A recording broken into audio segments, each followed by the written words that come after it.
নরেন্দ্র মোদী তিনি ইসরায়েলের প্রধানমন্ত্রী নেতানিয়াহুর অনুরোধে ইরানের প্রেসিডেন্টের সাথে কথা বলেছেন যুদ্ধ বন্ধ বিষয়ে, এমনটি কিছু কিছু গণমাধ্যম দাবি করছে।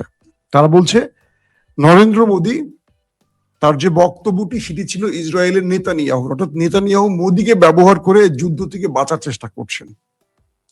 তিনি যে এখন খাচ্ছেন উত্তম মাধ্যম, সেখান থেকে বাঁচার জন্য মোদীকে ব্যবহার করেছে। তো মোদী ইরান প্রেসিডেন্ট মাসুদ পেজিশকিয়ানের সাথে কথা বলেছেন আমরা এই অঞ্চলে শান্তি চাই, সমৃদ্ধি চাই, আমরা যুদ্ধ চাই না, আসেন কোন একটা ডায়লগের মাধ্যমে, সংলাপের মাধ্যমে আমরা এই সমস্যার সমাধান করি। গণমাধ্যমে তাই এসছে নরেন্দ্র মোদীর এই বক্তব্যগুলো। আসলে নরেন্দ্র মোদীর উদ্দেশ্য আরেকটি ছিল, বড় উদ্দেশ্য, সেটি হলো তিনি ইরানকে বলেছিলেন আমার তেলের জাহাজগুলো হরমুজ প্রণালী দিয়ে আসার পথে আছে, প্লিজ ওদের মাই শুরু করেন না, ওদেরকে একটু ক্ষমা করেন, আমাদের যা ভুল হয়েছে সেই ভুলের শাস্তি হয়ে গেছে, আমাদেরকে ক্ষমা করেন, আমাদের জাহাজগুলো আসতে দেন। কারণ ইরানের সাথে ভারতের একটা বিশাল দীর্ঘদিনের সম্পর্ক আছে, এটা আপনারা জানেন, বাণিজ্যিক সম্পর্ক বলি বা যেটাই বলি।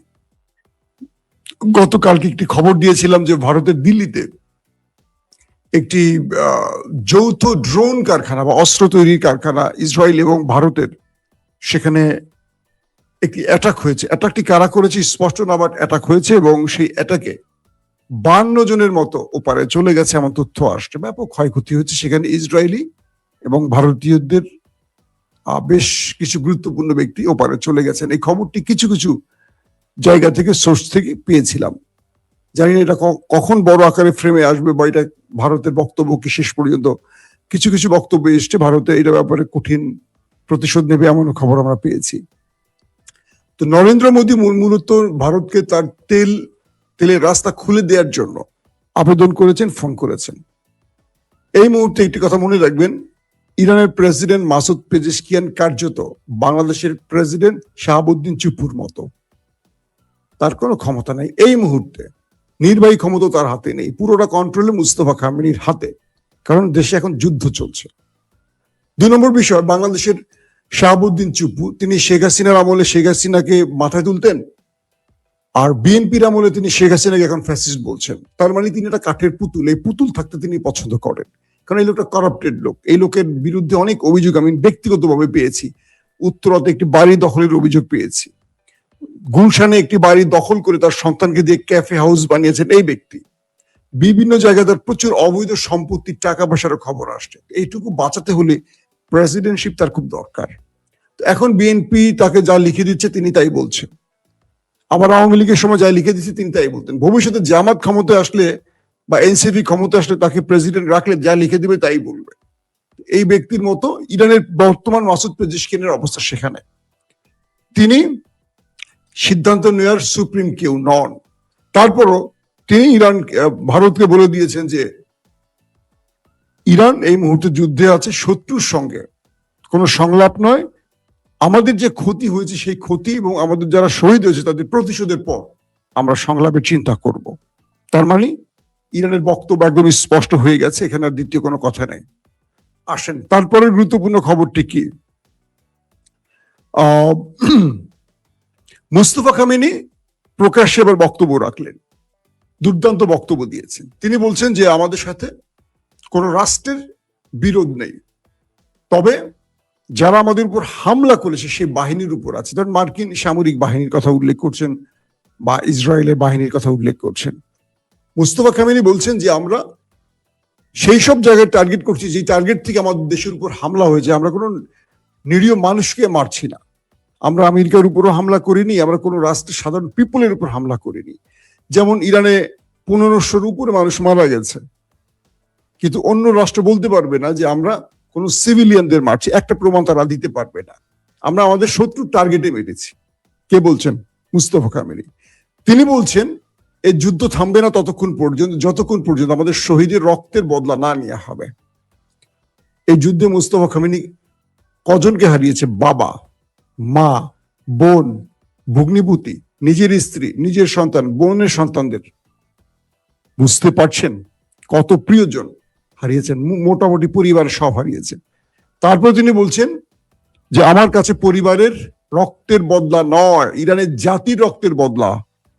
সুপ্রিম কমান্ডার, আমাদের সেনাবাহিনীর বা IRGC-র গুরুত্বপূর্ণ কমান্ডার, নিরীহ মানুষের যে রক্তের সেই বদলার জন্য এ লড়াই চলবে। কে বলছে? মুস্তফা খামেনি।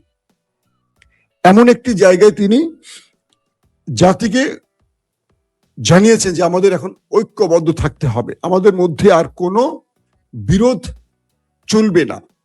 ইরানি জাতি এখন সবচেয়ে বড় বিপদের মধ্যে আছে। শত্রু ইরানের মানচিত্র বা ভূখণ্ড দখলের চেষ্টা করছে। ইরানের জাতিকে এই মুহূর্তে ঐক্যবদ্ধ থাকতে হবে, কেউ বিভাজিত হবেন না, কারণ শত্রুর টার্গেট ইরানকে বিভাজিত করে, দুর্বল করে ইরানকে লুট করা, ইরানকে ভেঙে ফেলে সেটাকে, সেই ভূমিকে দখল করা। তো তার পুরো বক্তব্যে যেটা বুঝলাম, আমেরিকা এবং নেতাকাকুর জন্য খুবই দুঃখজনক, কারণ তিনি আক্রমণ আরো শক্ত করতে বলেছেন, আরো গতিশীল করতে বলছেন, যে আলোচনা নয়, প্রতিশোধ। তার মানে শীঘ্রই এই যুদ্ধ বন্ধ হচ্ছে না এটা বলা যাচ্ছে, কারণ খামেনি পুত্র মুস্তফা খামেনি এখন তার প্রতিশোধের স্পৃহা নিয়ে মাঠে কাজ করছে। আসেন তারপরে গুরুত্বপূর্ণ আরেকটি খবর দিই আপনাদের। একজন গুরুত্বপূর্ণ সাংবাদিক ম্যাক্স ব্লুমেন্থেল, তিনি একটি চ্যানেলে ইন্টারভিউ দিয়েছেন। সে ইন্টারভিউতে তিনি খুবই স্পষ্ট করে কয়েকটা চরিত্র উন্মোচন করে দিয়েছেন। তিনি বলছেন 40 বছর ধরে আমেরিকা এবং নেতাকাকুর দেশ ইরানকে ধ্বংসের জন্য পরিকল্পনা করছিল। সেই ম্যাক্স ব্লুমেন্থেল আরো বলছেন যে একটি অডিও লিক হয়েছে, সেই অডিও হলো আইপ্যাকের সিওর। সেই অডিওতে স্পষ্ট জানা গেছে এই দুটো রাষ্ট্র দীর্ঘ 40 বছর ধরে কিভাবে মধ্যপ্রাচ্যকে কন্ট্রোল করবে, ধ্বংস করবে, ইরানকে ধ্বংস করে মধ্যপ্রাচ্যে তাদের আধিপত্য বিস্তার করে গ্রেটার ইসরায়েল তৈরি করবে, তার পরিকল্পনা ফাঁস হয়েছে। তিনি বলছেন ট্রাম্প মার্কিনীদের ভোটে নির্বাচিত প্রেসিডেন্ট হলেও মূলত তিনি ওই দেশটির ক্রিয়ানক, ওই দেশটির ইশারায় সবকিছু করেন, তার নিজস্ব চিন্তা চেতনা বলে কিছু নেই। তিনি তাদের প্রতিনিধিত্ব করেন। কোন দেশটি? ইহুদি ইসরায়েলের। সেই সাংবাদিক আরো বলছেন যে আমেরিকার গুরুত্বপূর্ণ কয়েকজন ব্যক্তির নাম উল্লেখ করে বলছেন যে মাইক ওয়ালেট, তারপর আপনার কি বলে জন রিডক্লিফ, মার্ক রুবিও, তারপর ডেভিড কুশনার, এই প্রত্যেকটি ব্যক্তি মূলত ইহুদিদের পারপাস সার্ভ করছেন। এরা মার্কিন গুরুত্বপূর্ণ পদে বা চেয়ারে বসলেও এদের টার্গেট ওই দেশটির। এরা মোসাদ বা ইহুদিদের হয়ে কাজ করছে। কে অভিযোগ করছেন? ম্যাক্স ব্লুমেন্থেল। এবং একজন খুব ভালো মানের সাংবাদিক, তিনি বলছেন যে দীর্ঘদিনের তাদের একটা পরিকল্পনার অংশ, কিভাবে তারা ইরানকে ধ্বংস করবেন তার সকল ছক ছিল। আজকে তারা যেটি করছেন এটা আমেরিকানদের দাবি অনুযায়ী করছেন না, তারা করছেন তাদের নিজস্ব এজেন্ডা হিসেবে। কোথায়? ওই দেশটির, নেতাকাকুর দেশটির এজেন্ডাকে বাস্তবায়ন করার জন্য মূলত তারা এই কাজটি করছেন। এই পরিস্থিতিতে আমেরিকানদের বোঝা উচিত যে আমেরিকানরা কত বড় বিপদে পড়ে আছেন দুটো একজন প্রেসিডেন্ট, একজন প্রধানমন্ত্রীর স্বেচ্ছাচারিতার জন্য, যারা আজকে যুদ্ধের মুখে আছেন, যাদের দেশ ট্রিলিয়ন ট্রিলিয়ন ডলারের ক্ষতির মুখে আছে। আমেরিকার কথা বলছি। আসেন তারপরের গুরুত্বপূর্ণ ব্যক্তি, সবচেয়ে গুরুত্বপূর্ণ যে খবরটি, সেটি হলো কি, দুটো গুরুত্বপূর্ণ খবর। এই যুদ্ধে ইরান একদিকে ক্ষতিগ্রস্ত হলেও অন্যদিকে ব্যাপক লাভবান হচ্ছে। মূলত দুটো দেশ এখন তেল বিক্রি করছে, একটা রাশিয়া, একটা ইরান। রাশিয়া আন্তর্জাতিক বাজারে নিষিদ্ধ হলেও এই মুহূর্তে আর কোনো নিষেধাজ্ঞা নাই। যারা মধ্যপ্রাচ্য থেকে তেল নিতে পারছে না তারা এখন সব রাশিয়াতে ছুটছে আর ইরানে ছুটছে। ইরান সবাইকে পিটিয়ে হরমুজে তক্তা বানালেও নিজে এখন আরামসে তেল বিক্রি শুরু করে দিয়েছে। একদিকে তার দেশে স্ট্রাকচার ক্ষতি হচ্ছে, প্রচুর ক্ষতি হচ্ছে, অন্যদিকে সে তেল বিক্রি করে সেটা পোষাচ্ছে। বাস্তবিক অর্থে এই যুদ্ধে ইরান যে ক্ষতি করছে সেই ক্ষতি আবার তার তেল বিক্রি করে পুষিয়ে নিচ্ছে, কারণ মানুষের তো তেল দরকার, শিল্প কারখানা সব বন্ধ হয়ে যাবে। তারা এখন ইরান থেকে আর রাশিয়া থেকে নিচ্ছে। সবচেয়ে বেশি লাভবান হচ্ছে রাশিয়া, এক চেটিয়ে তেল বিক্রি করে যাচ্ছে। কেউ আর আমেরিকা নিষেধাজ্ঞা মানছে না, ইভেন আমেরিকা জেনেও কিছু বলছে না, কারণ তেল পাবে কোথায়? তারা সব তো বন্ধ করে দিয়েছে হরমুজ প্রণালী থেকে। তার মানে রাশিয়া ইরানকে সহযোগিতা করছে গোয়েন্দা নেটওয়ার্ক দিয়ে, আর অন্যদিকে তারা তেল বিক্রি করছে বিশ্ববাজারে, চরম একটা সুবিধাজনক অবস্থায় আসছে, সবচেয়ে বেশি লাভ। দ্বিতীয় পজিশনে আছে কে? ইরান, তারাও দ্বিতীয় পজিশনে আছে এখন তেল বিক্রিতে। আর সবচাইতে মানে কি বলবো, মাথা খাটিয়ে সবচেয়ে বেশি লাভবান কে? চীন। চীন এই মুহূর্তে সস্তা তেল পাচ্ছে, প্রচুর তেল তার দেশের ভেতরে রিজার্ভ করছে এখন চীন, প্রয়োজনে তেল বিক্রিও করতে পারবে। সব মানে আমেরিকান মিত্রদের উপর হামলা চলছে, আর ইরানের দুটি মিত্র চীন, রাশিয়া, তারা এখন আরামসে বিজনেস করছে, তেল সঞ্চয় করছে। তো এই পরিস্থিতির মধ্যে বলা যায় একটা বড় রকম মাইন্ড চিপে আছেন মিস্টার ট্রাম্প সাহেব। দর্শক, নেতা কাকুর খবর, 5 দিন পর জনসম্মুখে তিনি এসছেন এবং বক্তব্য দিয়েছেন। তিনি তার বডি ল্যাঙ্গুয়েজ আমি দেখলাম ব্যাপক খারাপ, উড়িয়ে ফেলবেন, গুড়িয়ে ফেলবেন, খমিনির মতো মুস্তফাকেও খেয়ে ফেলবেন, এই করবেন সেই করবেন, মাথা মোতা পুরা খারাপ। মনে হয় আহত হয়ে হাসপাতালে চিকিৎসাধীন ছিলেন, বা আল্লাহ ভালো জানে তিনি কোথায় আছেন। তিনি কোথায় আছেন কিছু সাসপেক্টিং তথ্য পাওয়া গেছে, সেটা বলবো। তিনি বলছেন যে আমরা খমিনির মতো মুস্তফাকেও খেয়ে দেব, তাকে আমরা থাকতে দেব না। তিনি বলছেন আমরা ইরানের জনগণকে বারবার বলেছি, কেউ রাস্তায় নামলো না, আমরা তো আমাদের কাজ করে দিয়েছি, খমিনিকে মেরে দিয়েছি, তারা নামলো না কেন রাস্তায়? তাদেরকে বারবার বলছি তারা রাস্তায় নামো, তারা রাস্তায় নামে না, আমাদের কথা শুনে নাই ইরানি জনগণ। বাবা, ইরানের সবচাইতে প্রিয় ভদ্রলোক চলে এসছে, মিস্টার নেতানিয়াহু। নেতানিয়াহুর জন্য কিন্তু সবাই দোয়া করবেন, তিনি খুব ভালো মানুষ। হ্যাঁ, মন ভরে নেতা কাকুর জন্য দোয়া করবেন, তিনি খুব ভালো মানুষ। আল্লাহ তাকে সহি সালামত ওপারে পাঠিয়ে দিন। এখন যেটা হচ্ছে, নেতা কাকুর তার বক্তব্যে, তার চোখ, মুখ, বডি ল্যাঙ্গুয়েজে মনে হচ্ছে তিনি সবচেয়ে মানে তার লাইফে সবচেয়ে বেশি ডিজাস্টার ভোগ করে তিনি আসছেন।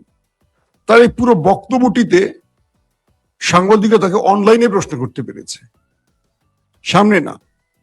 তিনি যা কিছু করছেন তা এক অদৃশ্য গোপন স্থান থেকে তিনি বক্তব্য দিয়েছেন। ইসরায়েলের কিছু কিছু মাধ্যম দাবি করেছে তিনি ইসরায়েলেই নেই, তিনি মেবি জার্মান বা কোনো একটি নিরাপদ দেশে পালিয়ে আছে, তিনি তার দেশের ভেতরেই নেই। আবার যদি কেউ যদি বলছেন যে দেশে থাকলেও তিনি এমন জায়গায় আছেন কেউ জানে না, 2-1 তার খুব নিকট ব্যক্তি ছাড়া কেউ জানে না তিনি কোন গোপন আস্তানায় বা কোন বাংকারে আছে।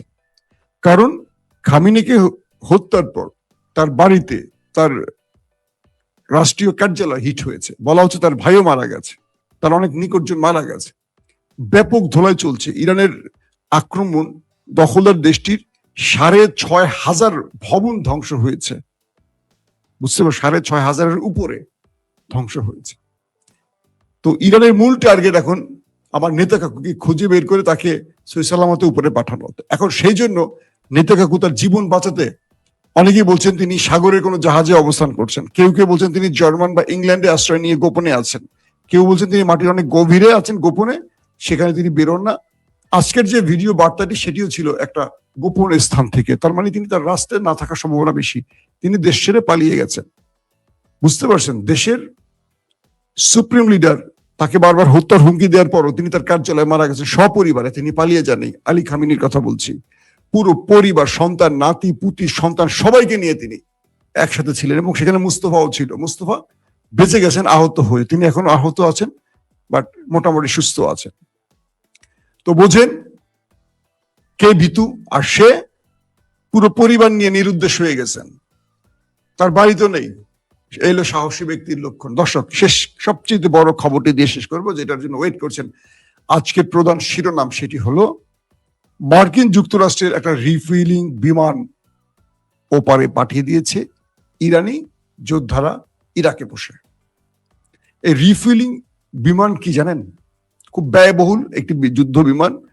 এই যুদ্ধ বিমানটি কাতার, কুয়েত বা আরব রাষ্ট্রের থেকে তেল ভরে, লক্ষ লক্ষ লিটার তেল ভরে, জাহাজটার মধ্যে লক্ষ লক্ষ লিটার তেল থাকে। এই তেল ভরে আকাশে আমেরিকান এবং ইসরায়েলি ফাইটার জেটগুলোকে রিফুয়েলিং করে, তেল দেয়। আমেরিকা থেকে যে যুদ্ধ বিমানগুলো আসে বা ইসরায়েল থেকে যে যুদ্ধ